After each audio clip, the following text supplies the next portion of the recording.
দর্শক, রাজধানীতে ১১ দলের বিক্ষোভ কর্মসূচি চলছে। সেখানে আছেন আমাদের সহকর্মী ফেরদৌস রহমান। আমরা সরাসরি চলে যেতে চাই সেখানে। ফেরদৌস, ১১ দলের তো বিক্ষোভ কর্মসূচি চলছে। তো কি দেখতে পাচ্ছেন যে বিক্ষোভ কর্মসূচি কেমন চলছে?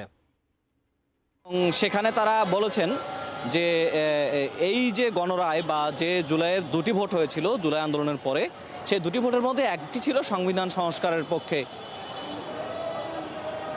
সেই রায়টি একটি ছিল হচ্ছে যে গণরায়, যার ভিত্তিতে সংবিধান সংস্কার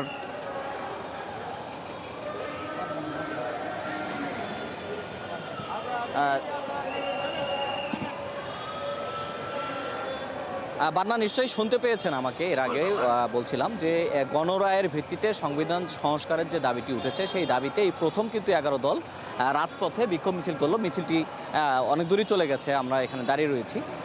বিক্ষোভ মিছিলের বিষয়টা হচ্ছে যে বিক্ষোভ মিছিলের আগে তারা একটা সমাবেশ করেছেন। তারা বলছেন জনগণ হ্যাঁ ভোট দিয়ে যে ম্যান্ডেটটি সংসদকে দিয়েছে, তাদের কথা হলো সেটা হলো সংবিধান সংস্কারের পক্ষে, এবং অবিলম্বে সংস্কার পরিষদের সদস্য হিসেবে শপথ নিয়ে জনগণের এই রায়ের বাস্তবায়ন ১১ দলীয় জোট দেখতে চায়। এবং তারা বলছেন যদি জনরায়ের বিপক্ষে যায় বিএনপি সরকার বা যারা সরকার গঠন করছেন, তারা যদি জনরায়ের বিপক্ষে অবস্থান নেয়, তাহলে এই যে বিক্ষোভ বা এই যে আন্দোলন যেটি রাজপথে শুরু হয়েছে, এটি চলতে থাকবে।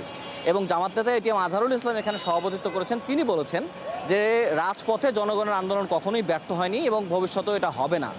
তারা বলছেন যে আশা করছেন তারা এখনও পর্যন্ত যে সরকার তাদের অবস্থান থেকে সরে আসবে এবং অবিলম্বে গণরায়ের ভিত্তিতে সংবিধান সংস্কারের যে ম্যান্ডেট জনগণ তাদেরকে দিয়েছে, সেই কাজটি তারা শুরু করবে। অর্থাৎ তারা সংবিধানের কোনো সংশোধনী চান না, তারা দেখতে চান জুলাই সনদের ভিত্তিতে সংবিধানটি সংশোধন হয়েছে। এই দাবিতে আজকে বিক্ষোভ মিছিল এবং সমাবেশ প্রথমবারের মতো করলো ১১ দল।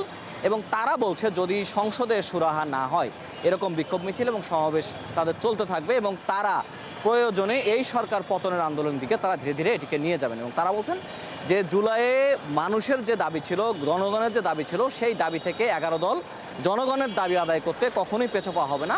প্রয়োজনে তারা রাজপথে জনগণের সঙ্গে থেকে এই আন্দোলনটাকে সরকার পতনের দিকেও নিয়ে যাবেন। এবং তারা বলছেন যদি জনগণের বিরুদ্ধে দাঁড়ায়, তাহলে অবশ্যই সরকার টিকতে পারবে না। এইরকম কথাই হয়েছে, সেরকম নিয়ে বিক্ষোভ মিছিল হয়েছে।